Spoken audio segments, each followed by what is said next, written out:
Nagbubunga na ang muling partnership ng TV5 at ABS-CBN matapos ang matagumpay na pagbabalik ng kanilang collaboration sa pamamagitan ng Sigabo ni Coco Martin at Face to Face with Ate Kuring.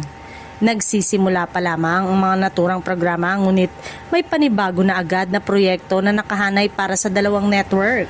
Ayon sa mga ulat, isang co-production project ang susunod na pagsasamahan ng TV5 at ABS-CBN.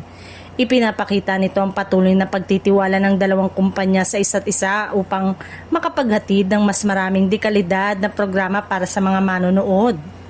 Marami ang naniniwala na win-win situation ang naging resulta ng muling pagsasama ng dalawang media giant. Bukod sa pagpapalawak ng audience reach, nagkakaroon din ng mas maraming oportunidad para sa mga artista, production team at creative talent ng magkabilang panig. Nagpasalamat naman ang ABS-CBN sa iba't ibang media platform at networks na nakipagtulungan sa kanila upang maihatid sa publiko ang kanilang mga programa. Kabilang dito ang All TV, A2Z, GMA, TV5, YouTube, Facebook, Netflix, Prime Video at VIU. Sa inilabas na pahayag ng ABS-CBN, binigyan din nila ang kahalagahan ng collaboration sa panahon kung saan patuloy na nagbabago ang viewing habits at preferences ng mga manonood.